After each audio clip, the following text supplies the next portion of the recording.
This today already feels sweet. Already feels sweet because it's like a beautiful adventure for me. Through the wave of the internet, the social media, I came across this beautiful fairy goddess, Rakai'el, which I body shiver, which I follow. I have a feeling that more than 10 years. Like when before Instagram was even Instagram, before Instagram matured to be a social media. And yeah, that was so beautiful, such a beautiful encounter. And I'm so happy, Raquel, that you said yes to be a guest in the Calling podcast. So witnessing you through the years and seeing how you are leading yourself through transformation and through ascension, another degree and another degree. And what I've seen all along is such a deep connection to your own self. Although that I've seen you wearing different hats through Lemuria and through remembrance and through the sound and through gene keys and astrology. And actually, when I do remember that the starting point was even acupuncture and moving the houses and seeing all of that. And still there's this signature that I really love and I really appreciate. And this is something that I'm actually searching to see in people. And I feel that you embody that so much. Like all your past life and your future's life are coming forth and being so visible. Also, I love very much your service, interrupted service. Because it's 10 years. How many people do you see during 10 years falling and coming, and how many people consistent? So, beautiful goddess, thank you for being here. Welcome.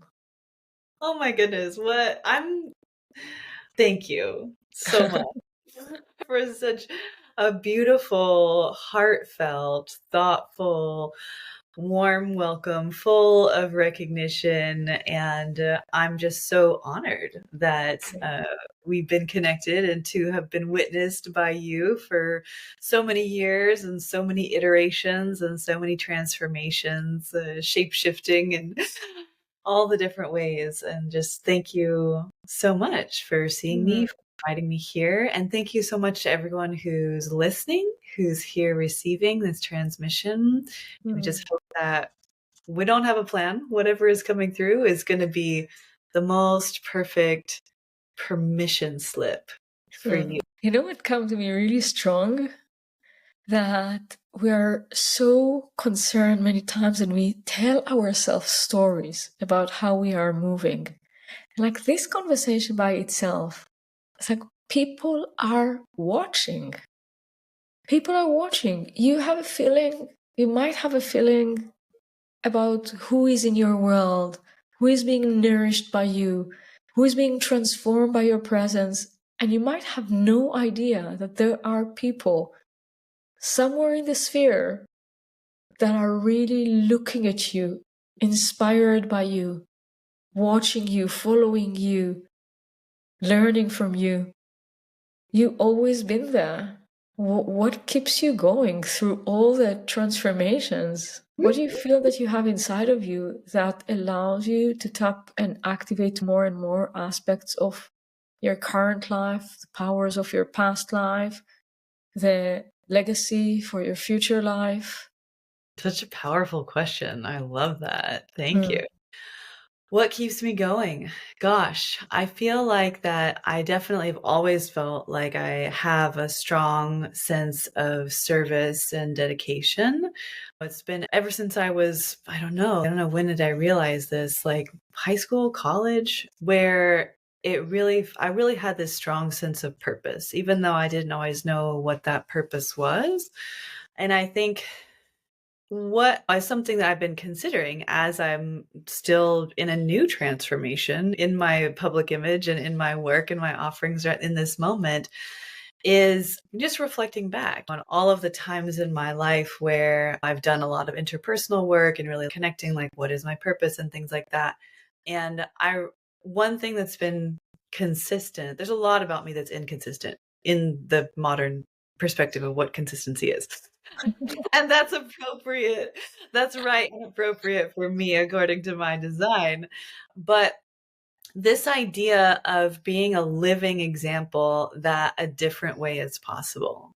Like whatever that was, it's like when I first started my entrepreneurial journey in 2014 in San Francisco, and that's in the height of B school and like all of the entrepreneurial things and everything in San Francisco at that time. And so I was doing a lot of deep diving and what is my why and all of that stuff. And I don't remember what the whole thing was, but I had something printed that I had taped onto my desk, and it was something about being a living example. And I've always been very unique and very creative. That was even like when I was little, I was at that point, I'm born Rakai'el, or I'm born Rachel. And so I was creative Rachel was one of these little names that you have when you're little.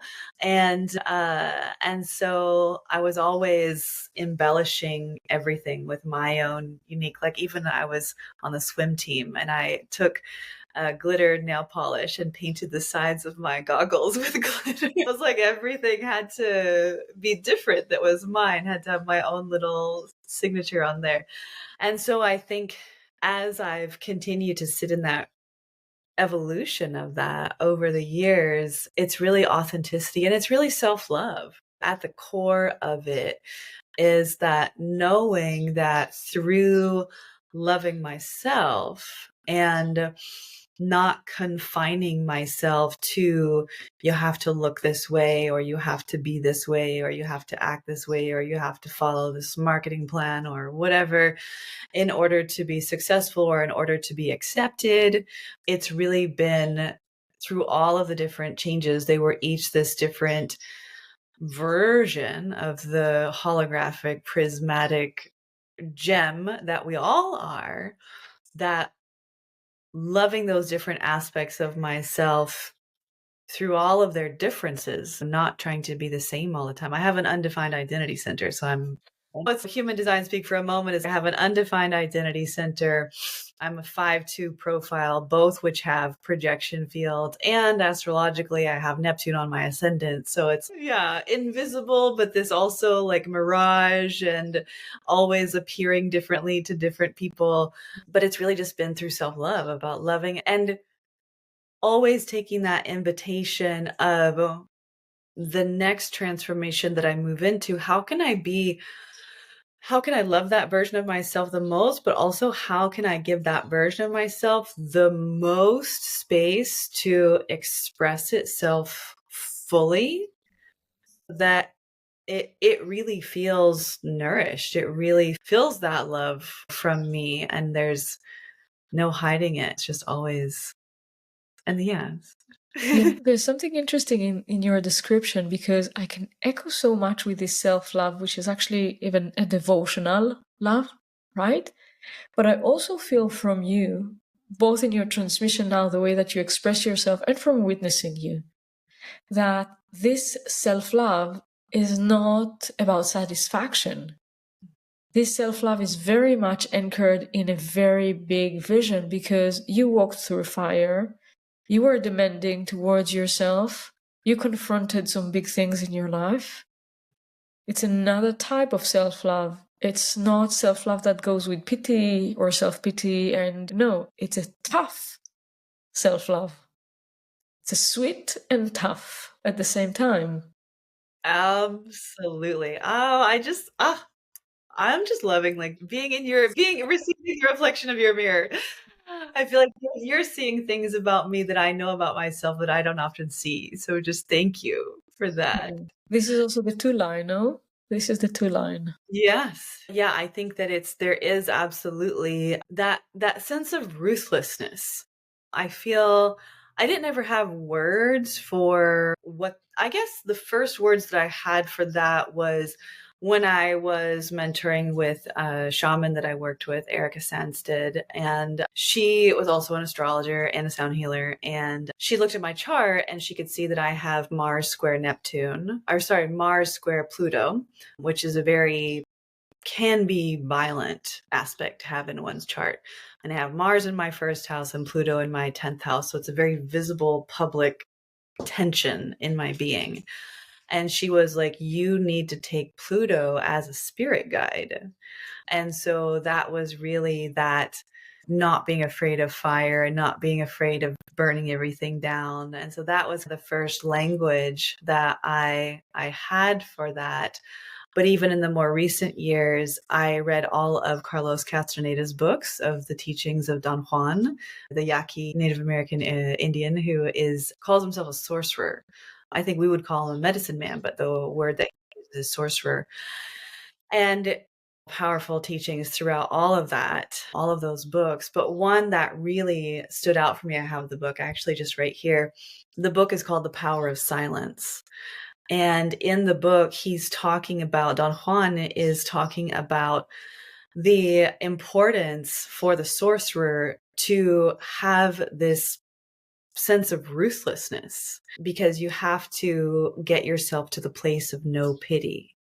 If you really are going to, there's a technical thing that they're talking about in that particular section, but it's if you really are going to make radical changes in your life, you have to cultivate this for yourself and for being an example or helping others.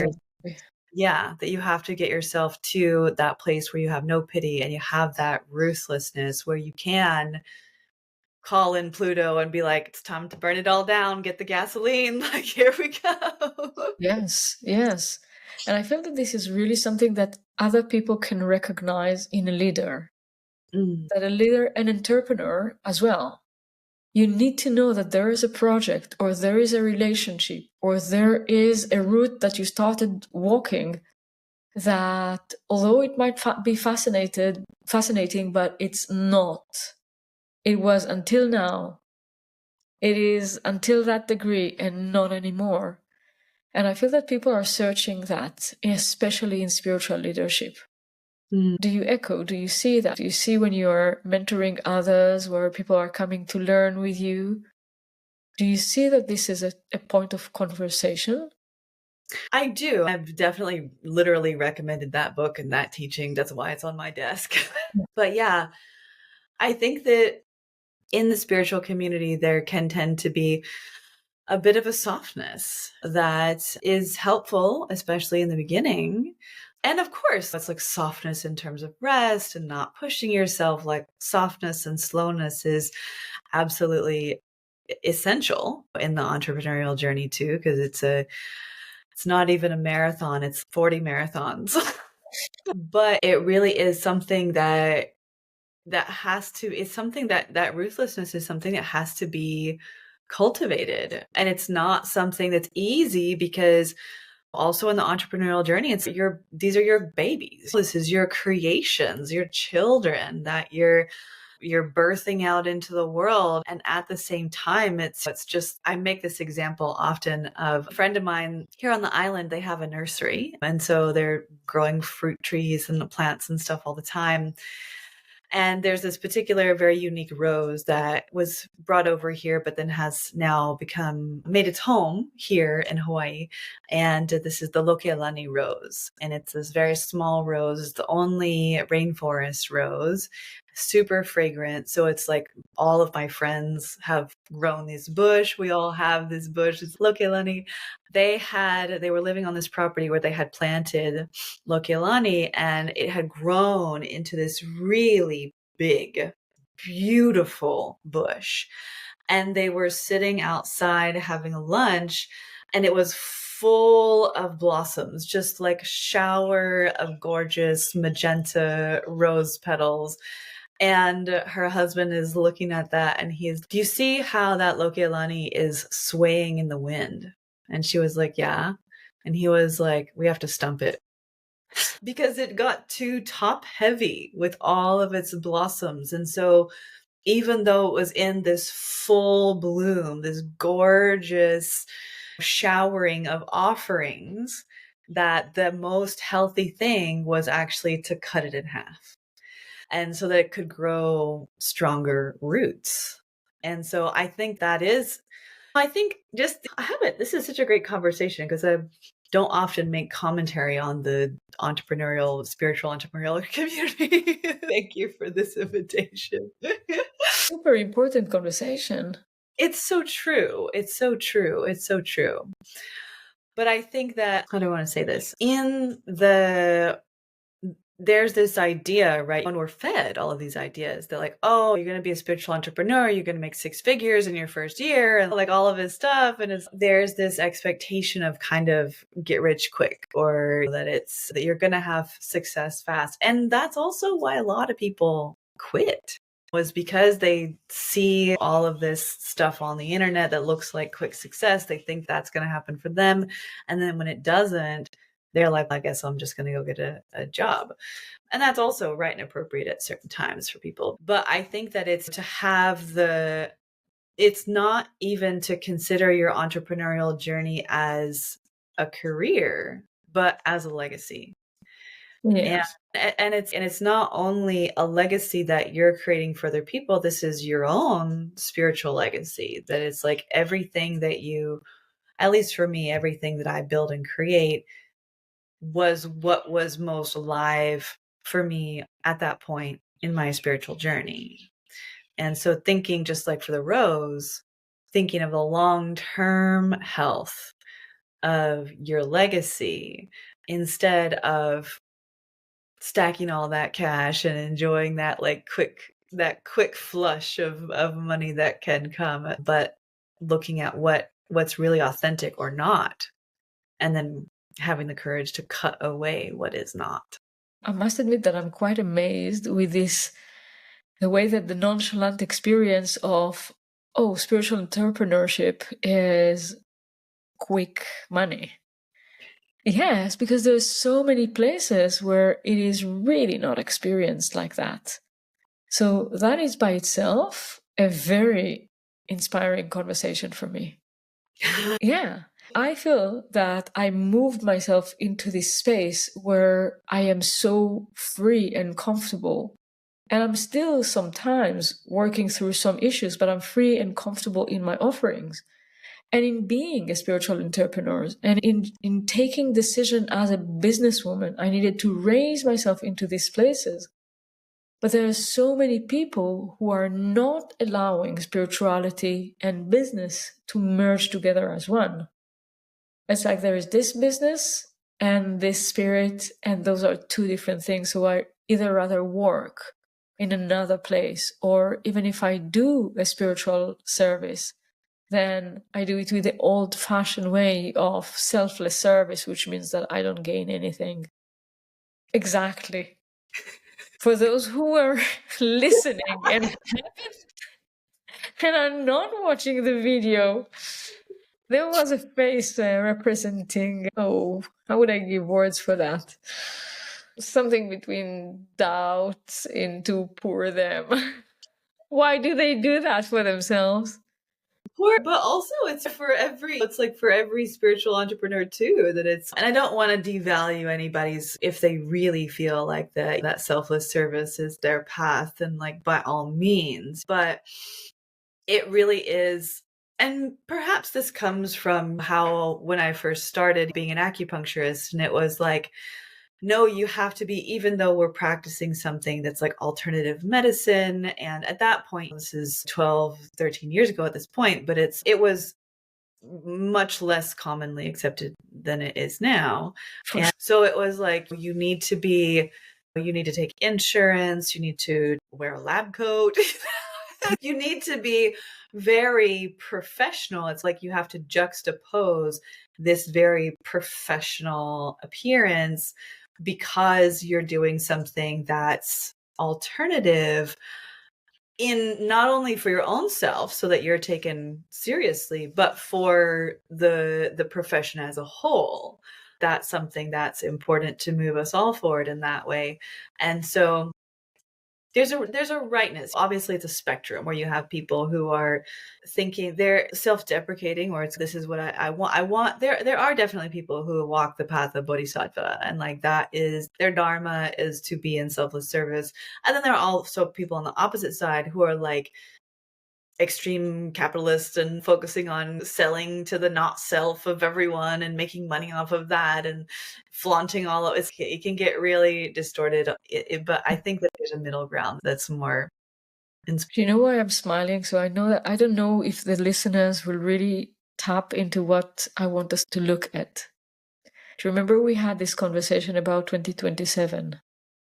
So as you're speaking now, one of the things that touch me the most is if I'm not putting a robe, either of a queen or an acupuncturist, and if I don't have the insurance, and if I don't have the confirmation that it's okay and it is legit, and I'm going full on the unicorn, which is 2027, like I'm going full on the unicorn, what is the permission slip to go there and really flourish?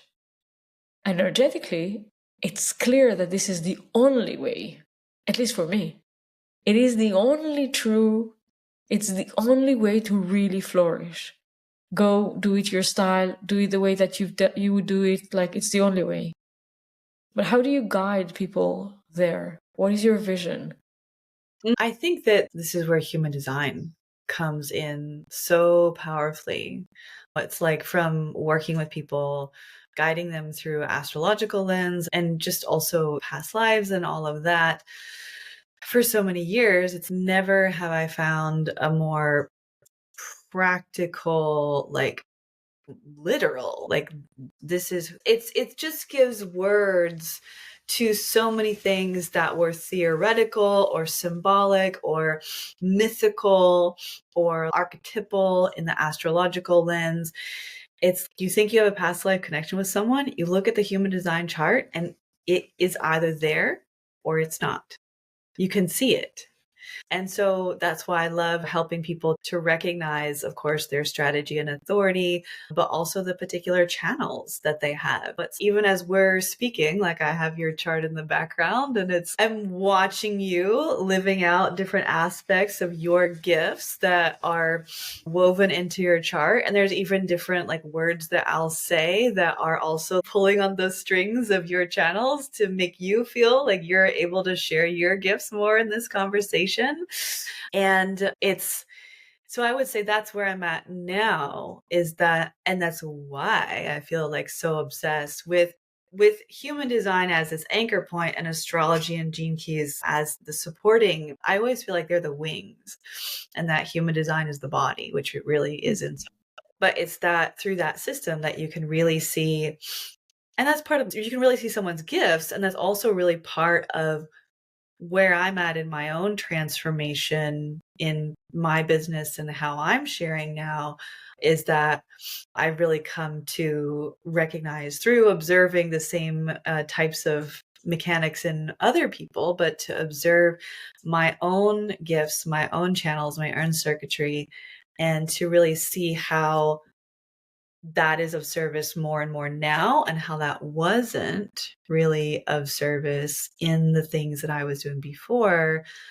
And what I was doing before, there was this kind of, I couldn't always trust that I was going to get the results that I wanted, or that were going to be the most empowering or supportive for who I was guiding, that it was hit or miss.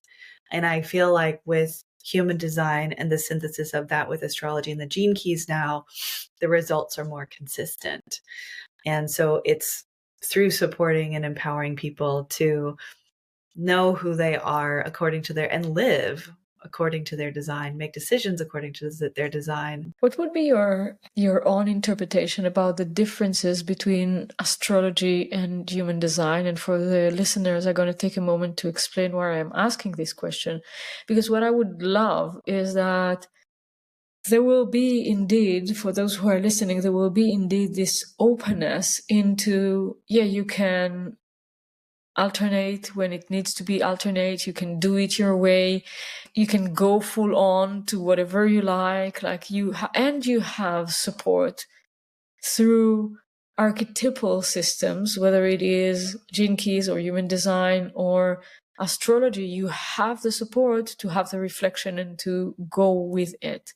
So people who are saying to themselves either they have their own intuition / authority that guide them how to move with yes or no, or whatever authority they lead can move. But those who are still developing and cultivating a place where they trust their intuition, they're trusting their calling, they're trusting the spirit that shows up, when would you suggest them to address astrology and when human design?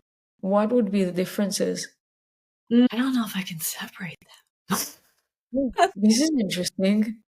Yeah, because I do look at both. And I think that astrology is like the gateway spiritual system. And so a lot of people, it's just so fascinating to have been in spiritual business and public kind of spiritual expression for so many years. And to remember when it was people didn't know what their moon sign was or their rising sign. And now it's top 3. Okay, what are your top 3? Everybody knows.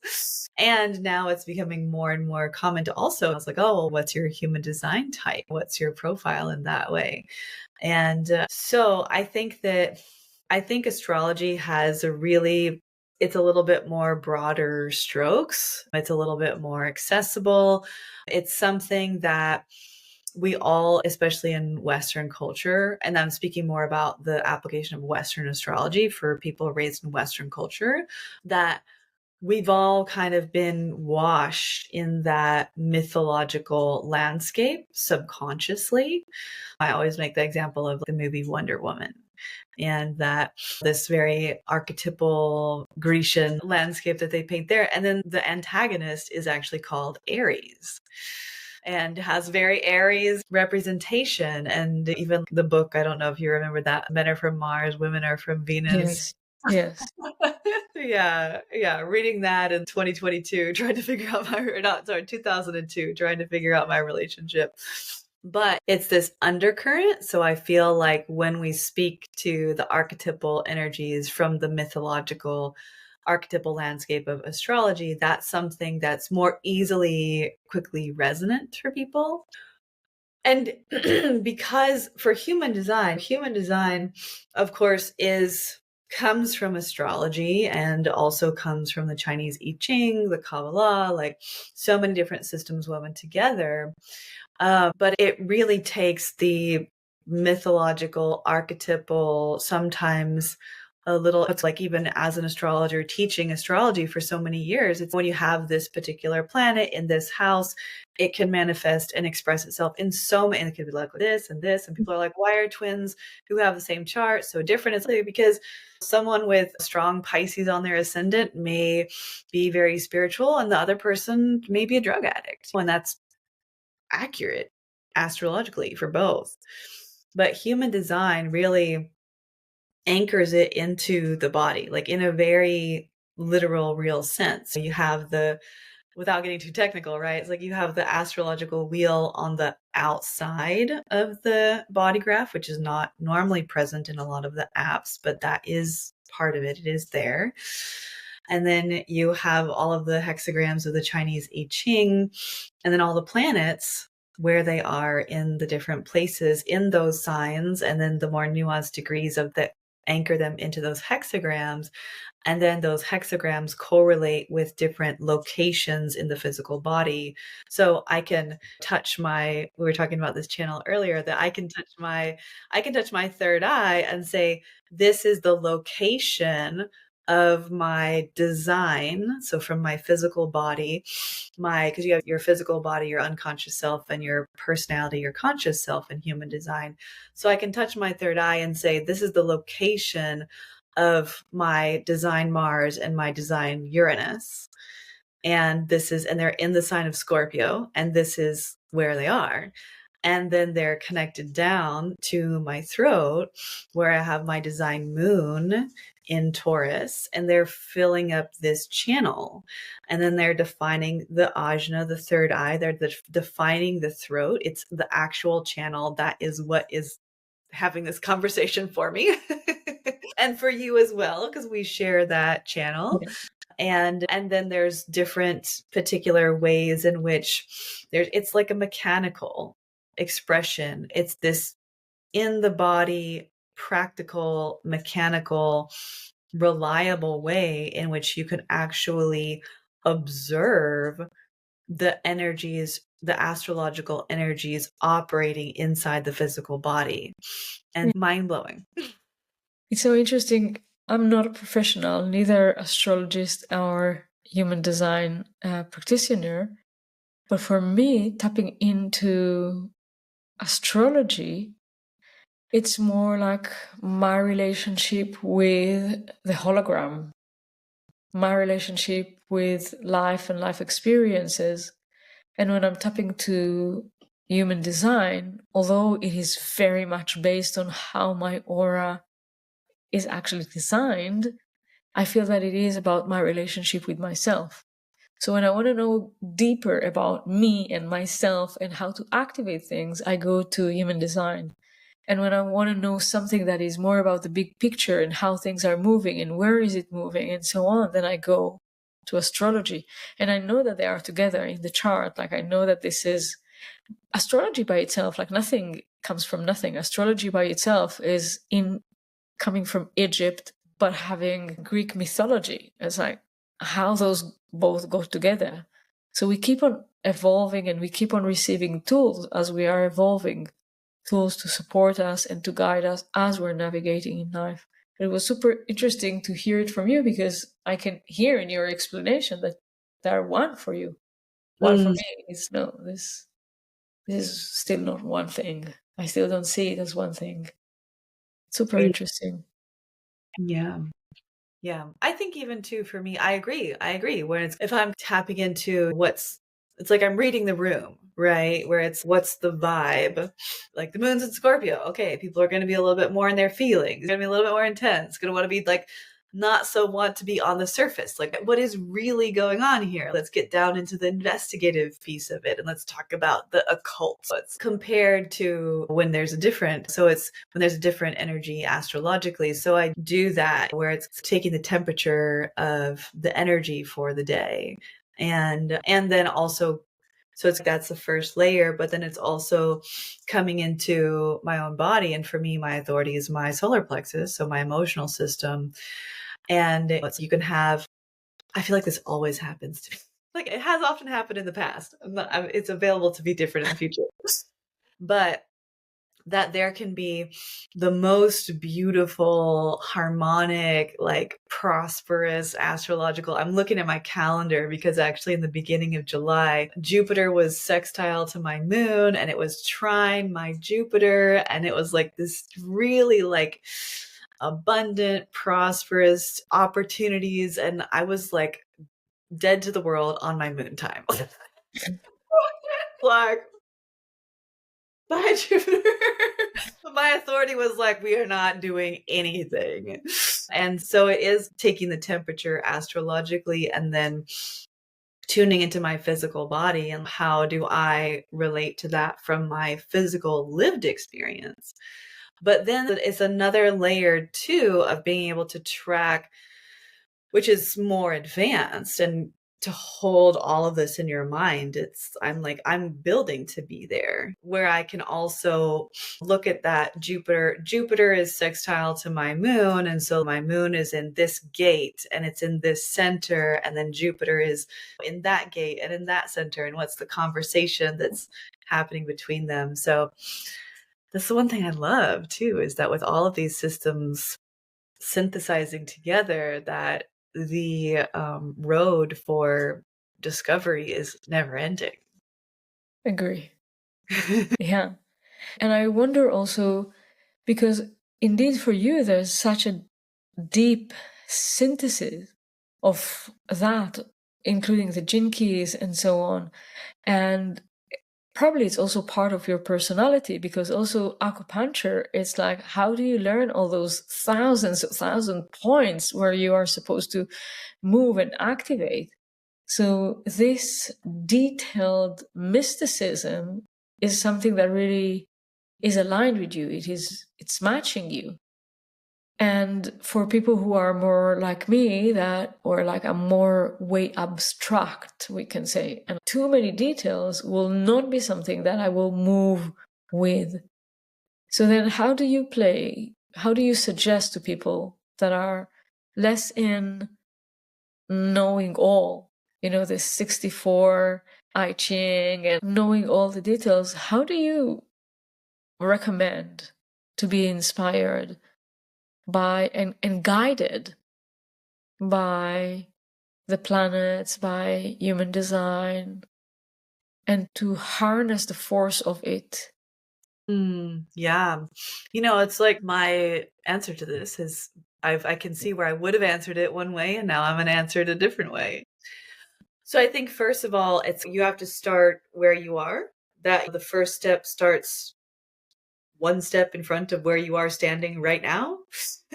And so that first step is, to me, in the synthesis of astrology, human design, and the gene keys, that first step is your strategy and your authority. And for you, being a pure sacral manifesting generator, that it's like, do I have a response? Is there something coming to me from the outside that feels stimulating?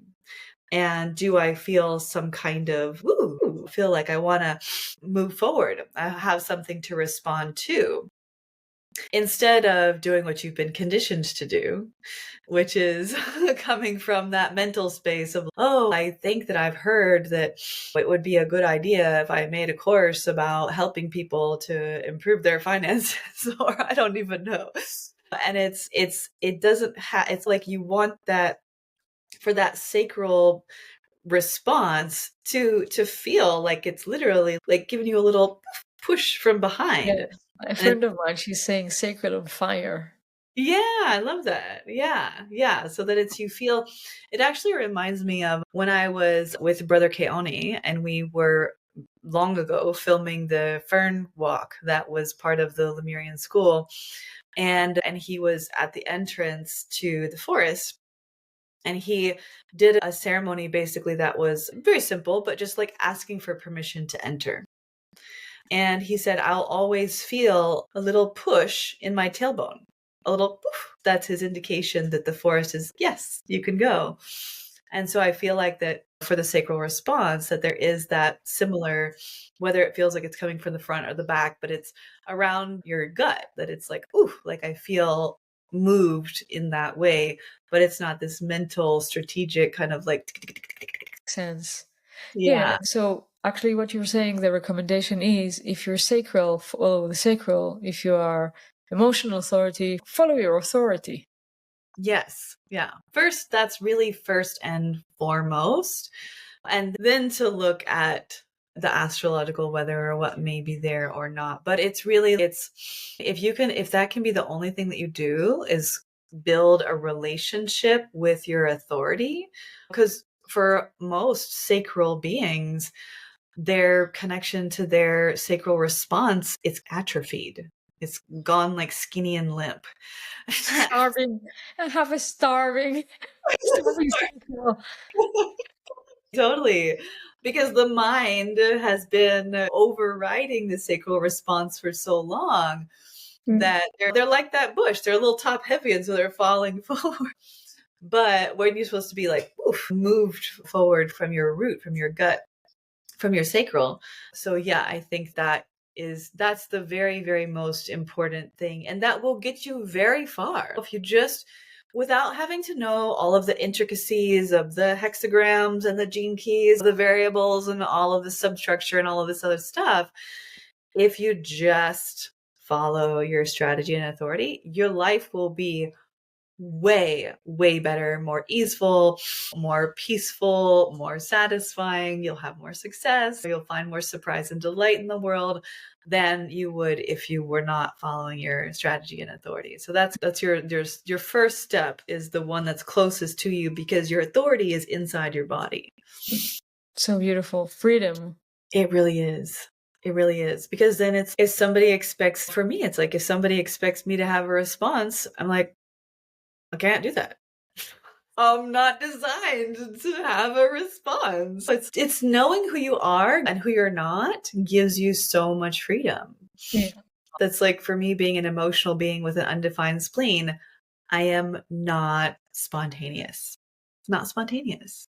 And now to just have that kind of written into my own terms and conditions for me, that like when someone is, I got an invitation to go to a friend's house for tea this afternoon, and I'm like, I really want to see her. She's been gone for a long time and she's about to leave again. And it would be really nice. And I do have the time, but I'm also like, that's not who I am. So I can't act like someone I'm not. So I have to say no to that. Okay, so back in the conversation, deeper in the conversation of spiritual entrepreneurship. And one of the things that I just shared was that if I'm looking around me, there's people, most of the people are not expecting to earn. Hey, should we say the truth? Most of the people are not expecting even to earn. And most of the people, the spiritual people, are not expecting to earn from spirituality. When you were speaking, you were saying this is what you're observing in Europe and in Portugal, right? Was that what you were saying? Yes. Yeah. Now, it could be Europe and Portugal comparing to America and like Hawaii and so on. It could be that, but it's not only that. It's not location. I'm sure that it's not based on location. I feel like that, and this is from observing at a distance, right? Because I'm not deep in this community. I think I started in this community, but then burrowed into my own other avenues, other ways. But from my perspective, and I think it's definitely not a Hawaii thing, but it's more of an America kind of thing. That I don't even know if people hope to make money from spirituality, but they are sold this illusion that you can. And so it's, if you just, whether or not you take a course or not, but you can, I don't even know, make some chakra bracelets and then put up an Etsy store, and then you're using your spiritual persona, that you're building the spiritual persona that you are a spiritual person, which everyone is, right? Of course. But this is something that you're cultivating so that you can sell these bracelets, or you can sell this course or whatever. It's like that people are interested in spirituality. They're interested in that, and they feel a resonance to that, but then they also are shown like the spiritual influencer type of persona that we see, where so superficial. yeah. I mean, I can feel this. Woo, we're getting into edgy territory. This is like the Mars Uranus conjunct opposite the moon. I'm feeling that. I mean, like, this is such an important conversation. Yeah, and I think for me, I have my own perspectives, my own opinions, and I have very strong principles connected to my perspectives and my opinions. And most of the time, those are only for me.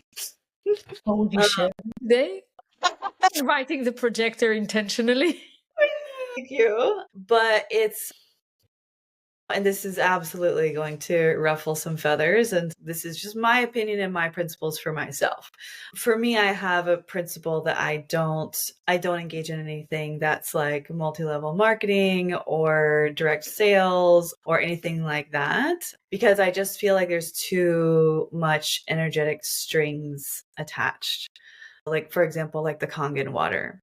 And like water is, and I know it's like a lot of people use it for their health. They don't mind the energetic strings, but for me, like that's my principle. And I also know that it's the way that a lot of people make their livelihood. And so it feels very offensive to have someone commenting on your livelihood that's supporting you. But I just feel like that for me and myself, and I even wonder about even like human design. Am I compromising this principle within myself with that?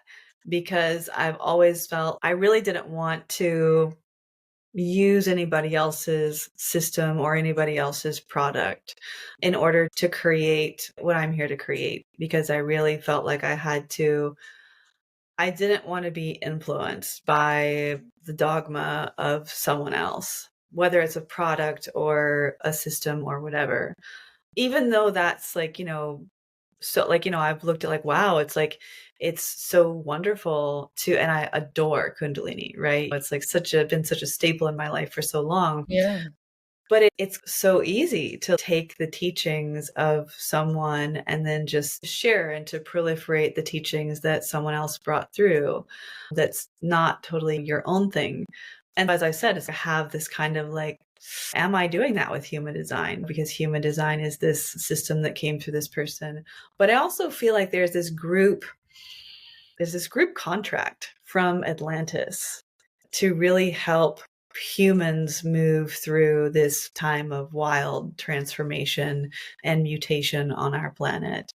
And so I'm doing something that I've never done before, which is, taking someone else's system and proliferating and sharing that, but with my own unique flair to it. And I do like human design in that way, where it's a science of individuality. So it's, even though there is this system and there's keywords and certain things that are part of it, it gives you room to be yourself within the system and to be unique within the system. But I don't know, I feel like there's different layers of everything. There's more superficial layers and there's the deeper layers. Yeah, how would you say, for example, that astrology is not? It's like also astrology came from a certain source. The fact that it is not written, who's the person who channeled it, or even the Kabbalah, the tree of life. Although he is not saying, okay, that and that rabbi was the one who channeled it, it doesn't mean that it was not gifted to us for us to continue. And even for the gene keys, for example, so the gene keys, someone continue what Ra was describing, channeling. So I feel that we shouldn't limit our singularity expression to what we are generating. We cannot limit it to it because there is heritage. There is heritage on the planet, and we're supposed to be leaders of leaders. So definitely it is an activation of your own source code and of your own magic, of what you came here, your specific design, your blueprint, your soul blueprint. There is an activation of it, but it is in a field of connectivity, and it is in the grace and of the service of the highest good of all. And I also feel, this is like a very personal thing, I also feel that for years upon years, I was teaching what I've received from my masters. And only towards the end of coming to completion, I feel like nearly 20 years, where I felt finally that, oh my God, it's not that I've received it from them. I've received it from myself through me. I was in this lineage generations and generations before. I was sitting in the tent and like I've done my prayer and my covenant that I will come back again in this lifetime to keep this teaching and to support through this teaching. And I had to go through that. And I had to go through being a messenger of something that passed through me in order, in a certain point, to be able to continue this legacy as it is now through my singularity. But that was part of my training, we can say. That was part of my own initiation. The same that you're not dividing spirituality and human design and astrology, it's almost like we should say the same thing. There's a heritage and there is a signature. And the heritage is leading you to your signature that one day will become a heritage that would lead someone else to his signature, and so forth and so forth.